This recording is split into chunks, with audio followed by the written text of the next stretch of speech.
this would not add any value. Let's say it could be watching heavy pornographic content, or like just investing a lot of time on unnecessary pursuits, pleasing other people, which would hardly stand for you in your tough times. I think these are some questions which we really need to think about. And when the greatest minds in the world are talking about first principles and just the importance of reading and all that, I think it's better we kind of align ourselves on those lines, right?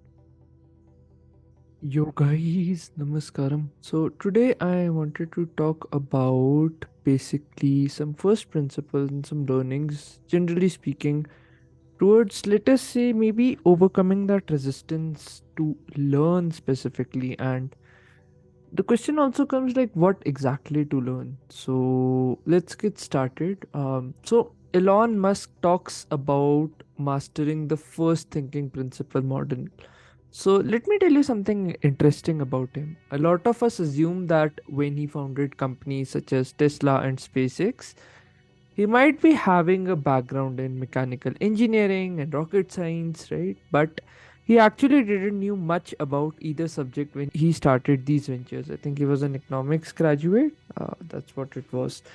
So he was once asked about how, even though he hires the smartest people and reads a lot of books, how is he able to pack so much knowledge in his mind? He replied, and I quote, "It is important to view knowledge as a sort of a semantic tree. Make sure you understand the fundamental principles, that is, the trunk and the big branches, before you get into the leaves, details, or there is nothing for them to hang on to." End quote. So I think exchanging ideas freely across disciplines is usually one of the ways which gives way to something very creative in its nature.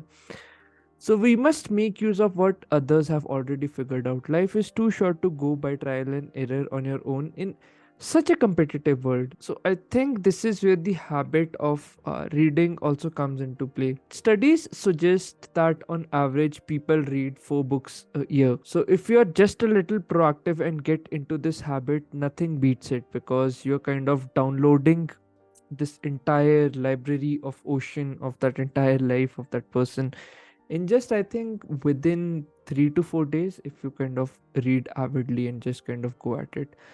So while reading, one should have like three fundamentals in place. The first being prioritizing the books that have lasted a long time. This has its roots in what is also known as the Lindy effect. So what this basically means is that the time span of a thing would be like how long it has actually lasted in history, right? That's how eternal it would be. I think the second would be not reading to just show off, but really distilling the essence of that book. Read to absorb the material. If the book doesn't interest you, throw it away.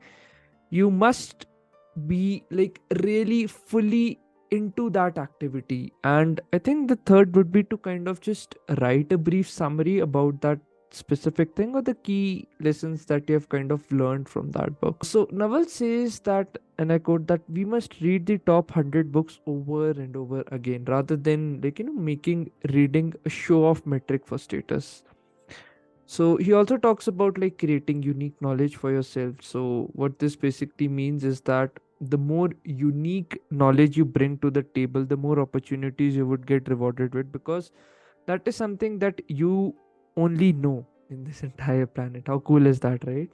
So I think some questions that can really help you to get into that direction would be, are there any specific things that seem really hard for other people but easy for you? The second question would be like, or is there something that draws on what you already know, which makes it easier to grow in that thing, like, and increase your competence?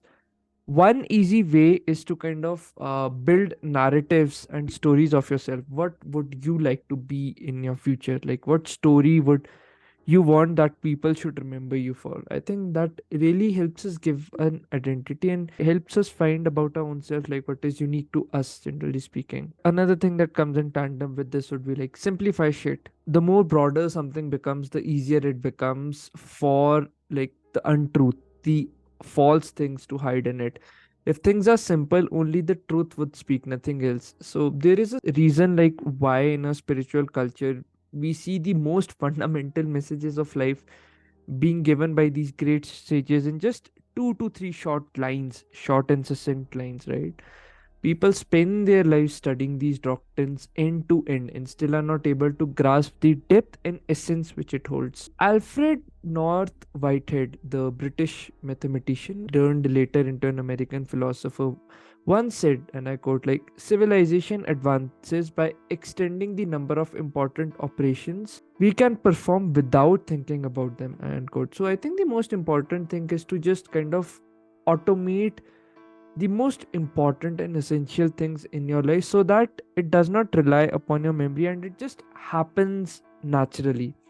So if you kind of block in time for, let's say, reading, or let's say for just giving time to these high value activities which impact you in the long run, it would get done. So Atul Gawande in his book The Checklist Manifesto says, and I quote, that builds on the experience and takes advantage of the knowledge people have, but somehow also makes up for the inevitable human tendencies. And there is such a strategy, though it will seem almost ridiculous in its simplicity, maybe even crazy to those of us who have spent years carefully develop even more advanced skills and technology. It's called the checklist. He suggests that, like, if we make a checklist of things that are needed to be done, it reduces our cognitive load.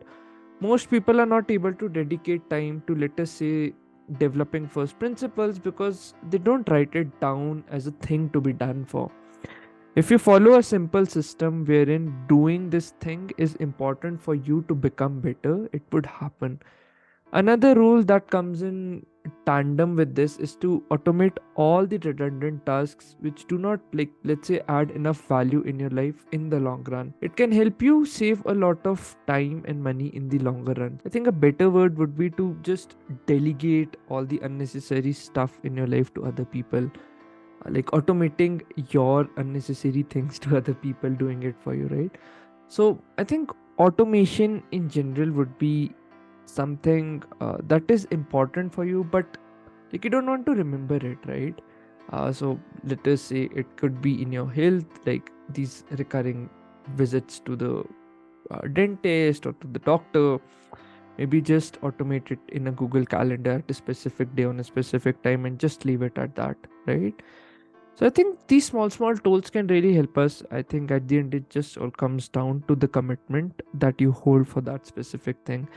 So I think to end things, I would want you to leave with this question, like, what are the most unproductive things that I'm doing right now that I know won't be adding any value in my life in the long run?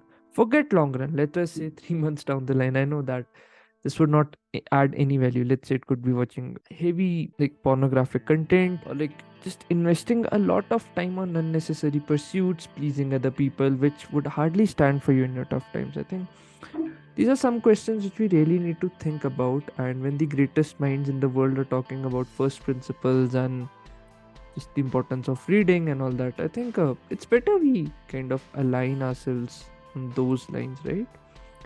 But yeah, let me know what you feel about this video. I've tried to write down some material. So yeah.